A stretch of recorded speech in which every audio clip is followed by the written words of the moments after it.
We're going live.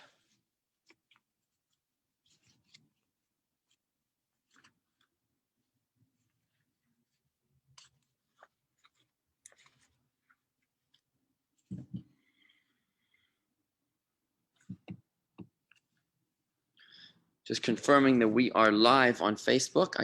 I need to check and make sure that we are indeed. Give me just a quick moment to get in there.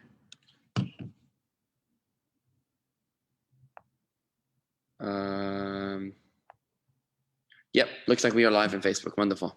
Okay, good. So we're learning today about the mythical meal of Mashiach. I see Andy Siegelstein's with us. Ira Jacobson, Ed Hockman is there with us. And I'm trying to set up the view here. Oh, here it is. Okay, good. Fine. So here we are, and we're learning about Mashiach. We've spent many weeks learning about Mashiach already in this course called Days Are Coming. And right now, we're up to the point of learning about the meal of Mashiach. In last week's class, you can hear it on YouTube, youtube.com/Jewish Gardens. We learned there about 3 interesting items that were going to be on the menu when Mashiach comes. One of them was the Livyasan, the great fish, the Livyasan, which was this huge sea animal that is unthinkably large, from whose skin will be made a sukkah to hold the entire nation of Israel. The Shor Abar is the wild ox. And we said that they'll slaughter each other. That's actually what we learned last week. So that we'll have both the ox as well as the Leviathan to eat. And there will also be this enigmatic Yain HaMeshumar, the aged wine. Now, last week we learned about the details, just what the Torah has to say about it. Today we're going to learn about the interpretation of what it means. We're going to learn 3, maybe more, 3 interpretations on how to understand the mythical meal and its meaningful messages. Is it an actual meal when Mashiach comes, or is it something representing something else? To your question, Rob, about what was the outcome last night. Last night we spoke, there was a vote for the school board. The school board of Palm Beach County made a vote, had a meeting to vote about the Holocaust denying principle, who's made international headlines and made a laughing stock of our community here in Palm Beach County, where this principal was denying the Holocaust publicly, fired, and subsequently rehired by the Palm Beach County School Board. So the meeting last night was to reconsider the rehiring of the Holocaust denying principal, basically whether he stands or not. Turns out that through our community efforts and other Jewish communities in the area, 1,200 voice messages were sent to the school board, every one of which had to be played before the vote. 1,200 voice messages of 3 minutes each is about 60 hours or more worth of listening time. So there was no human way possible that they could have voted last night. They actually, at 10 p.m., after all their discussions, after all the listening, they went through maybe 300 voice messages, and they decided that the vote was going to be scheduled for November 2nd in the morning, November 2nd, 9 a.m. And I actually spoke there last night as well in person, together with Elliot Fixler, a Holocaust survivor in our community. We'll send you the video of that if you haven't seen it yet. But that was the update. So there was no vote last night, Rob. It was, we literally gave them an education of 1,200 outraged people in this area, and probably from wider areas, that called in to express their outrage. And there was actually some support as well for him from, I guess, friends and colleagues of his saying, whatever, other supporters. In any event, I'm moving on with the mystical meal of Mashiach, and I'm about to share the screen so that you can see what I am going to be presenting today, which is the texts that are the texts relating to today's class. So just bear with me a moment. I hope that you can see what I see. I hope that you can see. Good morning, Marty. I see Harvey's with us. I see Corey's with us. Thank you, Rob, for your comment. I do very much appreciate that. Came from the heart. Okay, so here we are on the screen. I think you can see. I see Bob Wertheimer's with us. That's wonderful. I think you can see the screen with me. What is the meaning behind this meal? So what we're going to learn today, as mentioned, is 3 interpretations Kabbalistic interpretations, one from the Maharal of Prague.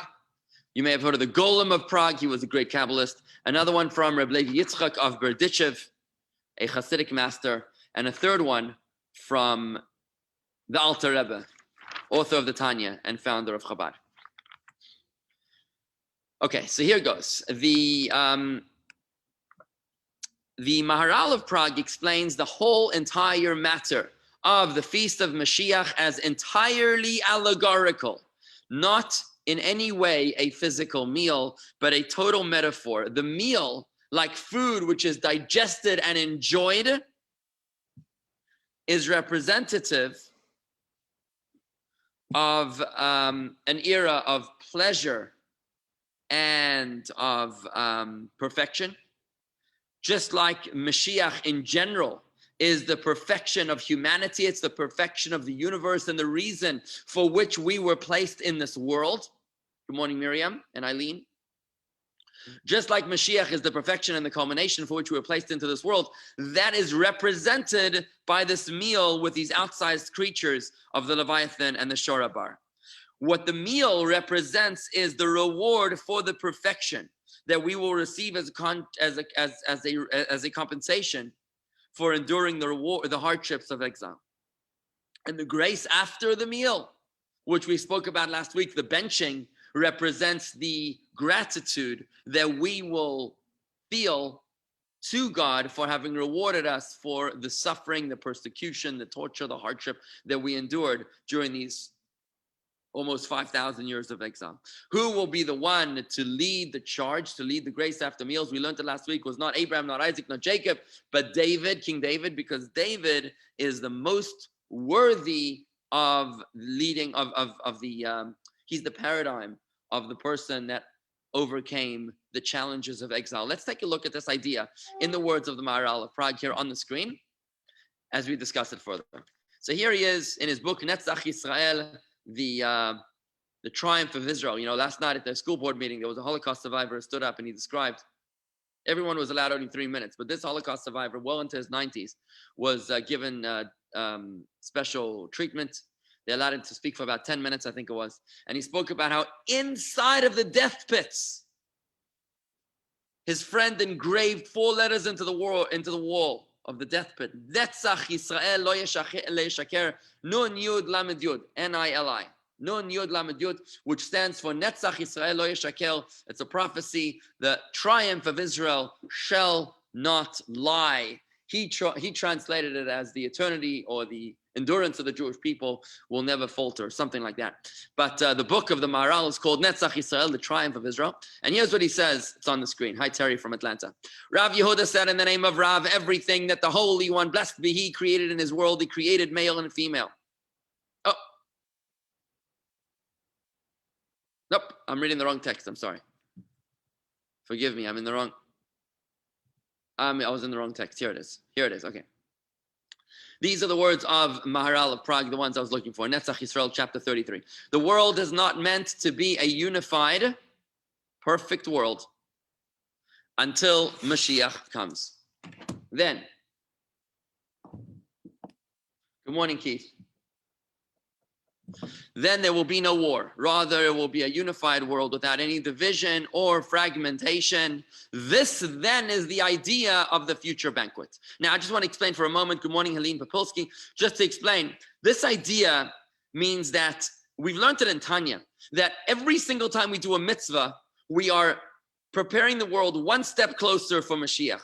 The purpose of a mitzvah is to sanctify this physical world and to make this world a home for God. That's how we do physical mitzvahs. Mitzvahs is physical objects. When you do a mitzvah in Cancun, or a mitzvah in Vancouver, or a mitzvah in your kitchen, what you're doing is that you're sanctifying that place and making it a home for God. The world is fragmented, disenfranchised, chaotic, until the culmination of our efforts with the coming of Mashiach. That's when we will experience unity, revelation, the fruits of our labor, as the veil will be lifted, and all the mitzvahs that we ever did in the past 5,000 years, all the illuminations that we've placed into the physical objects of this world that we engaged for a mitzvah will suddenly shine will be illuminated as the entire world will come to be revealed as a home, a magnificent palace for God, which we built. So this then is the idea of the future banquet. Banquet means reward. Reward for enduring the tremendous suffering of exile. Receiving this reward is called a banquet. This banquet is not a physical thing, rather a time to receive reward, which can be called banquet. In line with this, the participants of this banquet offer a cup to Abraham to recite the grace, for every meal is followed with a blessing. For a person ought to thank God, the source of all blessing. There was no other tzaddikim righteous like David. All others possessed a certain deficiency. This doesn't detract from their greatness. To the contrary, they were so great that it was only inevitable that their greatness would entail some sort of deficiency. We learned about this last week, how each one of the righteous people will decline, saying, Abraham will say, I had a wicked son, Ishmael. Isaac will say, I had a wicked son, Esau. And all the righteous people will decline to lead the grace. Only David will agree to accept that. David, by contrast, had no deficiencies, King David. And thus he is best suited to recite grace. King David was similar to the future King Mashiach, who's actually a descendant, which is why Mashiach will descend from him. David and Mashiach share this theme of bringing the world to perfection, which is the principal quality of future times. I'm going to explain this in just a moment. I just want to say quickly, I see that Corey Biazzo responded to Rob Berger's question. Corey's actually the attorney, a member of our shul, who is the one that is threatening to file the lawsuit to sue the school board if they do proceed to reinstate the Holocaust denying principle. So if anybody wants to know, that's Corey Biazzo, who's leading the charge. Thank you, Corey. In any event, back to the meal of Mashiach. According to the Maharal of Prague, it's not a physical meal, it's a spiritual reward, represented by the metaphors of the ox and the Leviathan and the meal. Just like a meal is a very pleasurable experience. When you have an amazing gourmet meal, that is a metaphor. According to the Maharal, the first of three answers we're going to discuss today. Why David? Is anybody here surprised to discover that David is the most righteous of all the Jewish people? It's interesting, right? You know, we often like to say that people like to say that David sinned with Bathsheba or something. What is it about David that suddenly he became perfect? Did David have no flaws? It seems like he did have some flaws, maybe. But the way I understand it is that when it comes, first of all, the Talmud does say, and I've said this before, that David never sinned. And or at least he didn't sin with Bathsheba. If you think that he sinned with his wife Bathsheba, the story of how he married her, then anybody who thinks he sinned is not making nothing other than a mistake. Those are the words of the Talmud in Ketubot. But in any event, with regards to the context of Mashiach, the context of redemption, and the purpose of redemption, which is to make out of this physical world a home for God, from that context,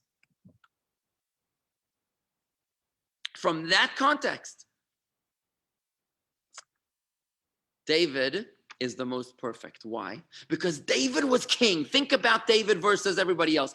Abraham, Isaac, and Jacob, they were shepherds. They were removed from the world. They were out pasturing in the meadow with their sheep on the mountains and in the savannah somewhere. But David was the ruler. He was the king of the metropolis. He was fully invested in this world, in the highest echelons of political and military power. And in that capacity, he straddled both lanes, the height of the pinnacle of spirituality and the pinnacle of physical strength. And that is why David is the most perfect personification of what Mashiach is all about, which is about taming the horse, taming the bull, making out of this physical world a place where God is comfortable, revealed, and manifest. If you spend your entire life inside of the yeshiva studying Torah, it's wonderful, but you haven't really made a big impact outside. You didn't make an impact on the banks, on the stock market, and on social consciousness. But if you're out there in the street, if you're a diamond jeweler, if you're a Joseph Lieberman out in the White House somewhere, in the Senate, I don't know where he was, and you're a frum Jew, you're keeping Shabbos proudly, now you're making a big difference. That's King David. Andy, If Mashiach ben David, then David seems to be a good fit. That's exactly what the Maharal says. Good point. I see a comment coming in here on the chat from iPad. I'm not sure who iPad is, but if there is no fragmentation, then the Shekhinah is absorbed into Hashem. Shekhinah is Hashem. Shekhinah is a word that means dwelling. When we speak of the Shekhinah, we mean about Hashem dwelling somewhere, right? Like the dwelling of Hashem in the temple, the dwelling of Hashem in this world. So what that means, not that the Shekhinah is absorbed into Hashem, the Shekhinah is Hashem, but Hashem is fully integrated and absorbed into this world, as opposed to the self-imposed exile which God did by hiding himself from this world. That's hopefully answers your question to iPad. Anyways, that's the explanation of the Maharal of Prague, to say that this is a mystical meal. It's a metaphoric meal. It's not an actual meal. However, Rabbi Yitzchak of Berditchev, our second interpretation, says no. He says that it actually is a dual interpretation, both a physical as well as a spiritual meal. Remember, we've spoken many times about the doctrine of just desserts. The doctrine of just desserts is what we call in Torah midah keneged midah, measure for measure. Every action has an equal and opposite reaction. God rewards us exactly according to our efforts. So, what kind of reward do you get when Mashiach comes? Well, if you're the kind of guy that can only appreciate a physical reward, then you'll have a physical meal. If that's what is a reward to you, then a physical meal will be what you get as a reward. But if you have managed to reach higher consciousness, if you asked Einstein if you'd rather have a gourmet meal or if you would prefer to answer some deep scientific enigma, I imagine he would go for the latter, because wisdom is far more pleasurable than food. So those people that are able to appreciate the finer pleasures of life will experience the mystical component of the metaphor of the meal. And that's how Rabbi Yitzchak of Berditchev explains this idea.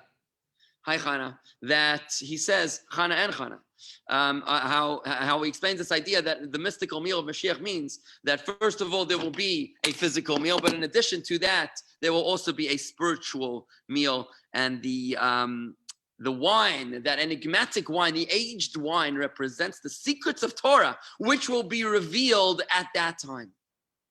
You know, many times we learned about Elijah the prophet. We said, when Elijah the prophet comes, we'll answer all the questions of Torah that we've never understood. How can it be this? And why is that? And how do you explain? All those answers are going to be answered when Mashiach comes. Mashiach is going to give us like an X-ray vision perception of Torah. Imagine this, Rob Berger. Imagine this. Imagine when Mashiach comes, we will be able to have the most beautiful visual answer to the Holocaust. Imagine. I'm not saying that we are anywhere near there, but imagine we could. That would be like a whole new level of study, of understanding, of interpretation, of appreciation. That would be like a whole new Torah, a whole new dimension. It's that kind of quality that Mashiach is going to be introducing with his arrival. Mashiach is not only a personality, Mashiach is an era. Mashiach is divine consciousness and awareness. Mashiach is about godly revelation, in the words of Isaiah the prophet and others. So therefore, the aged wine represents the secrets of Torah being revealed. What happens when you drink wine? The Talmud tells us, Nichnas yayin yatsa soid, wine enters and the secrets emerge. Why is it that wine enters and the secrets emerge? The Rabbi explains a beautiful explanation. That just like wine is a liquid which comes, first of all, wrapped in a package, and you have to, by extracting the wine from the package, from the grape, that's what... Therefore, because the wine is extracted itself from a cover, therefore the effect of wine is such that it takes the secrets inside of you and lets them out, right? When you, I don't know the English idiom of loose tongues or something. When you drink, if somebody can help me here, when you drink, you loosen your lips or something. Because nichnas yain, wine enters and the secrets emerge. So not only is that true on a physical and a crass level of experience, but even on an abstract and ethereal and a refined level of experience, when the wine enters, the secrets emerge. What secrets? The secrets of godliness, the secrets of the universe, the secrets of Hashem, the secrets of consciousness and awareness and of truth. Those will emerge. That is the metaphor of what the aged wine represents in the words of Rabbi Yitzchak of Berditchev. He was a mechutin. of the Alter Rebbe, which means that their kids married each other. And a colleague, of course, of the Alter Rebbe. So according to Rabbi Levi Yitzchak, the second of our three interpretations today, as opposed to the Maharal of Prague, who says that it's purely a metaphor, the Rabbi Levi Yitzchak says it is both. On one level, it is a physical meal with the meat of the wild ox and the Leviathan and the aged wine. But on a deeper level, it also represents the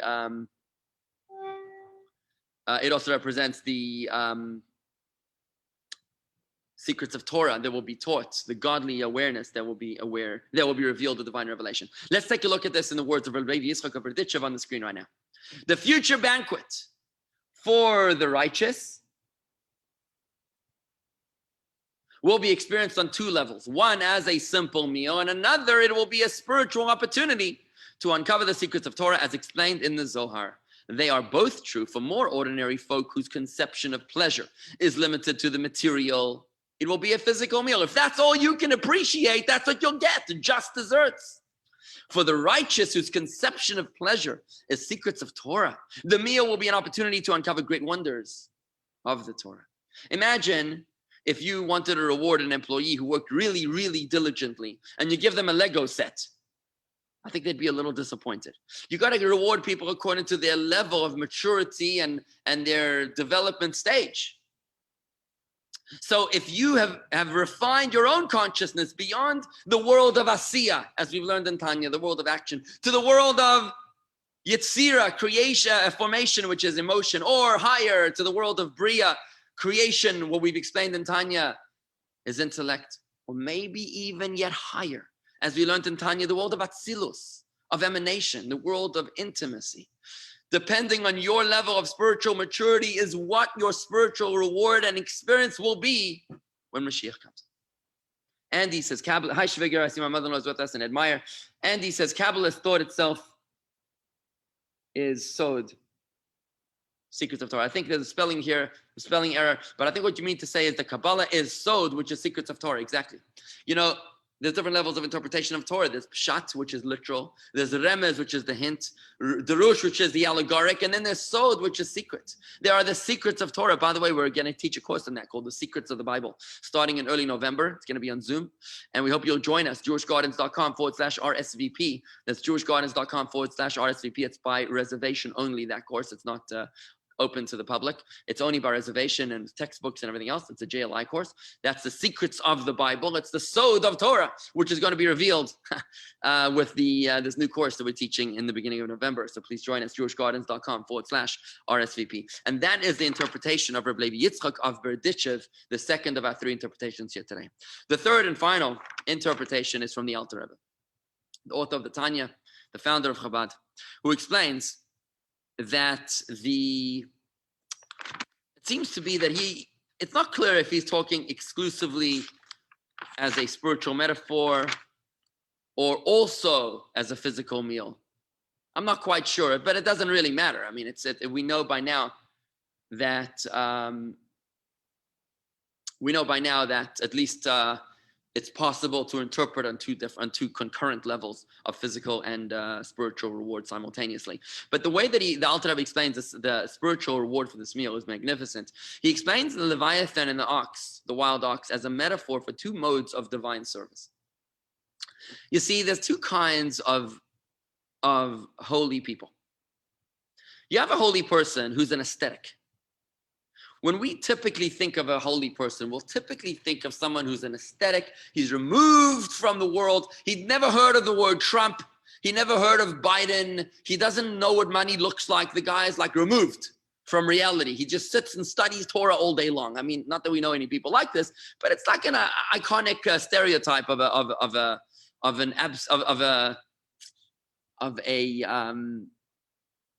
elevated state of existence. An example of this would be Rabbi Shimon Bar Yochai and his son, the famous Talmudic sage, Rabbi Shimon and his son, Rabbi Eliezer, who were running away from the Romans, and they had spent 13 years living in a cave. When they lived in this cave for 13 years, hiding from the Romans, hiding for their lives, they had no matzah, they had no wine, they had no tefillin, they had no nothing. They observed Judaism on a spiritual plane exclusively. In sharp contrast to you and I, how we observe Judaism today, which is with a stark emphasis on the physical experience. Tefillin is with leather straps, and we daven with the movement of our lips, and we do everything with a physical manifestation. We eat cholent on Shabbos to sanctify the Shabbos. We bless the wine, we say l'chaim on alcohol, because everything that we do has to have a physical manifestation of the mitzvah. So there's two modes of serving God. One is a purely spiritual way of serving God, and one is a very physical way of serving God. Both of them have benefits. The benefits of the spiritual service of God is that it reaches far higher spiritual levels. You're not engaged in money and jealousy and human emotion and human struggle and challenge. It's purely spiritual. You reach much higher, but the impact on the physical world below is almost nothing. That's the detriment, the downfall of the spiritual approach. The advantage of the physical approach is that you're making a big difference in this physical world. The problem is that you're not reaching as high. You're not drawing down as high level of frequency and energy of godly energy as you would if you were exclusively living on a spiritual plane. It is these two experiences, these two approaches, which are represented by the Leviathan, the Leviathan, and the Sherabar, the wild ox. You see, the Leviathan is a creature of the sea. What happens in the sea? The sea is a world of inconspicuosity. I'm not sure if that's a word. Inconspicuousness. The sea is a place where everything is hidden. Everything is concealed. The creatures of the land, however, the wild ox represents the world of revelation, where everything is clear, obvious, and apparent. So when you speak of the wild ox, we're talking about an animal which lives on a physical plane, something which we can engage and relate to. This is the kind of physical experience that we're familiar with. It's serving God in a physical way.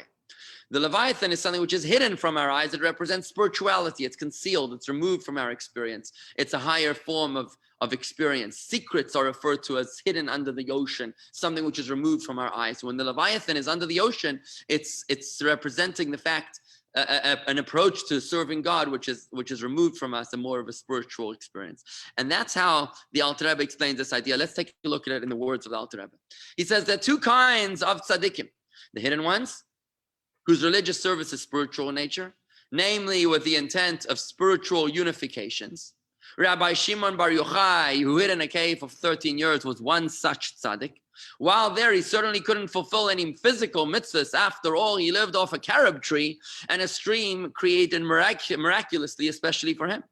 He couldn't eat matzah on Passover. He couldn't make kiddush and wine. He certainly couldn't shake a lulav and an esrog on Sukkot. If he emerged from the cave to go to a lulav store, he'd probably have been killed. The second kind of tzaddik are those in plain view. They engage with material matter, performing physical mitzvahs. That's like you and me, which also draws down intense godly energy. Now, the former type of tzaddik, called creature of the sea, climbs to dizzying heights. Like fish that swim swiftly from one end of the sea to the other, these tzaddikim swiftly climb to greater heights than those who work in the material, bogged down as they are with lowly matter. In future times, the Leviathan will battle the shorabar, the wild ox, and slaughter it with his fins. The second type of tzaddik, so which one is better? The spiritual one or the physical one? Is the Leviathan better than the wild ox, or is the wild ox better than the Leviathan? It turns out they're going to slaughter each other. Each one will slaughter each other. The word slaughter in Hebrew, by the way, shochat, means to elevate.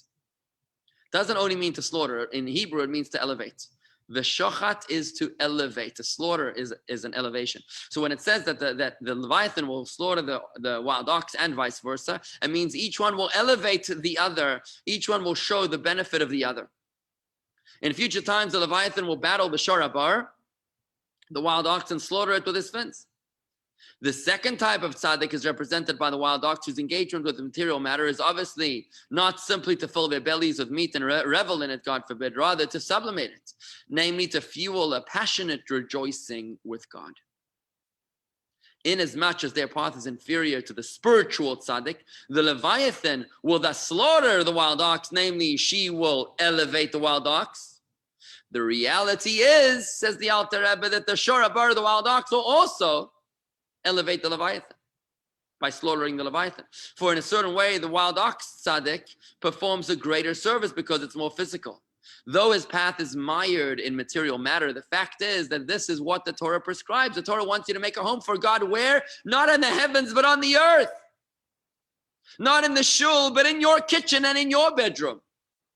The Torah says you shall rejoice in your festivals. Joy is only with meat and wine. The Torah wants you to be rich. The Torah wants you to have amazing meals.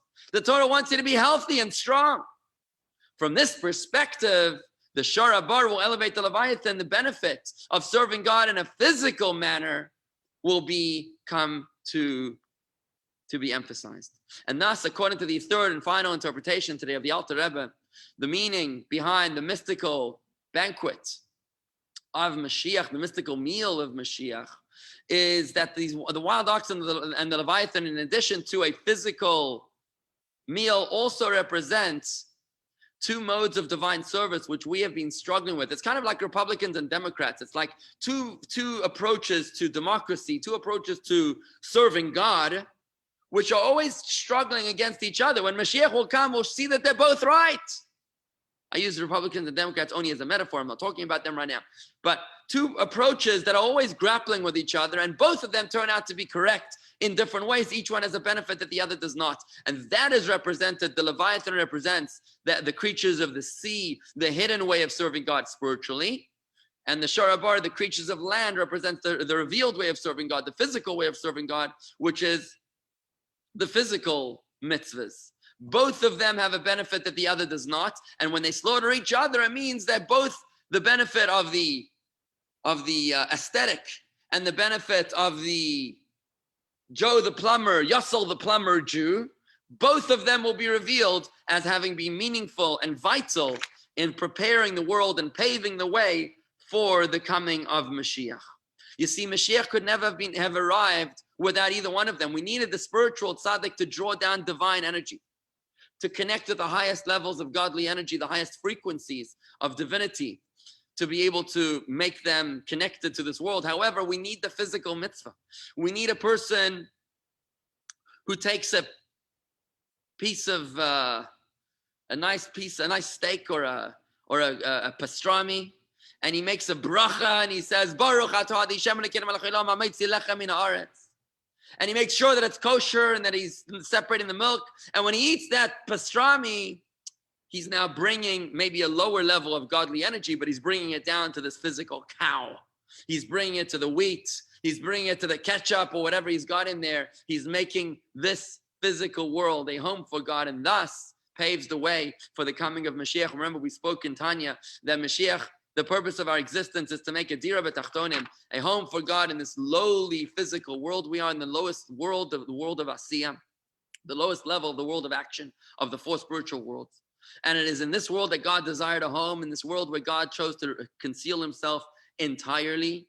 It is through our rational decisions that we choose to reveal God in every physical object that we encounter and use for a mitzvah, that we make for God a home in this physical world.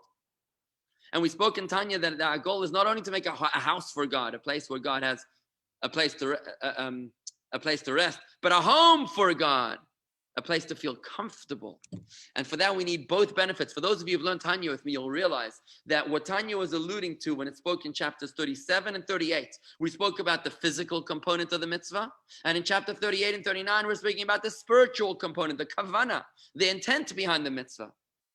The intent is the spiritual component of the mitzvah, and the physical action is the ox part of the mitzvah. The Leviathan and the wild ox both are mandatory components to be able to bring Mashiach, to make for God a house and a home in this physical world. The physical action makes a house for God. The intent draws down divine energy, frequency to make a home for God in this world. Both the Leviathan and the Shor Bar are necessary to bring Mashiach. In the words of the Rebbe on the screen, the Rebbe puts it together in his own way. He says as follows: the Leviathan slaughtering the Shor Bar is the sum total of our entire work during exile, of transforming the world. That's why we're here, friends. Our goal here is to transform this world, nothing less than to transform this world. This is the purpose for which we were placed upon this earth. Then the ultimate power of our religious devotion will be revealed. Namely, that the loftiest levels of godliness, like the Leviathan of the hidden world, that's a hidden creature beneath the surface, you can't see it. It's representing concealment. The hidden levels will be exposed in the manner of the Shorabar. The sea creatures will come up on dry land. We'll be able to see that which was formerly concealed under the water will be now revealed on our plates in a revealed way. That happens through our physical action mitzvahs, as well as our kavana, our intent, our mindfulness in observing those mitzvahs. Welcome, David Rosen from Lakewood and Adita. Great to have you all with us. If there's any comments or questions, friends, please feel free to comment. But let's conclude. Let's wrap it up as follows. 3 interpretations. The Maharal said this is purely a spiritual allegory to the reward that we will experience with the coming of Mashiach, and not a physical meal, which is not necessarily in conflict. These 3 opinions seem to all complement each other, by the way. Number 2, the second interpretation was, we realized that most commentaries really say that it's literal meal. It's a literal meal in addition to having a spiritual component to it as well. So whether that spiritual component was the secrets of Torah being revealed, as Rabbi Yitzchak of Berditchev explained, like aged wine, the secrets coming out when you're drinking wine, or according to the Alter Rebbe, 2 kinds of divine service, which both were necessary not only as 2 separate individuals, a physical Yossel the plumber Jew, and an aesthetic who's studying all day long, studying Torah and wrapped in his prayer shawl Jew. But within each and every one of us, we have our physical component and our spiritual component. When you shake the lulav with your physical, you're making sure you get a kosher lulav, that's a physical mitzvah. But the mindfulness with which you observe the mitzvah, that's a spiritual component. That's a Leviathan. And it's that which is being represented by the meal of the mystical meal of Mashiach, the Leviathan, the Shorabar, and the aged wine. The key here is that all of us are paving the way for the coming of Mashiach by our work today. When we realize what Mashiach is all about, when we realize that Mashiach is not just a reward, like a carrot that's given to us, or a check, or a salary that's given to us at the end of our labor, but to realize that Mashiach is the fruits of our labor. We're building a home for God and nothing less. Our goal is to transform this world. That's the goal, to transform this world, nothing less, to illuminate this world. Yes, we have to feed our families. Yes, we have to pay the bills and everything else. But the real reason that we're here is in order to transform this world. And I challenge you, my friends, to think about which part of this world, if you were to stand before Hashem today, and Hashem would ask you, like he asked Adam and Eve, Ayeka, where are you? Where are you, Adam and Eve, in the Garden of Eden? If God was to ask you, where Ayeka, where are you in terms of the mission that I sent you to this world for, which part of this world have you exclusively transformed? Have you done enough, or maybe not enough, to sanctify, illuminate, and sublimate this physical world as a home for God?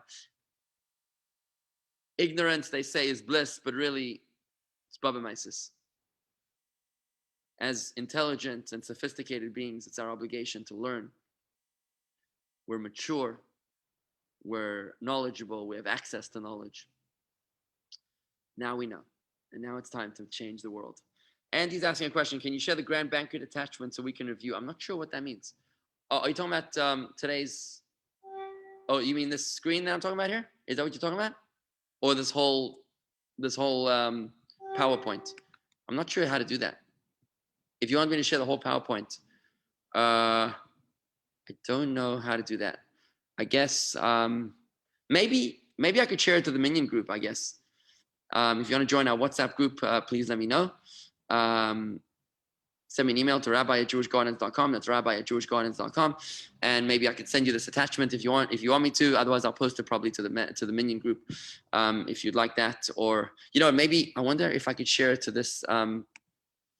Facebook, Andy. Do we have any questions, friends, before we call it a day here? Anybody got any questions on Facebook here or on Zoom? Please let me know if you have any questions. Yes, the PowerPoint. Okay, I'll see if I can do that, Andy. If I can work out how to make that happen. You know what? I wouldn't be able to do it right now. Maybe a little later. If you don't have any questions, Warren, you good over there? No questions? You ready for the meal? Yeah, everybody good? Okay, everybody. Thank you very much. Today's Thursday at 11:30. Today, Corey's going to be giving a class on Zoom, Hebrew language through the Psalms of King David. And tonight, don't forget at 8 o'clock, we're having a Zoom shiva for Alyssa Macher. She lost her father this week, and she's up in Pennsylvania, Harrisburg. So we'll be doing a shiva for her at 8 o'clock. And other than that, tomorrow morning we'll be having the video for bringing with the Rebbe at 8:30. We hope to see you there. Thank you very much, everybody. Shalom, and have a wonderful day.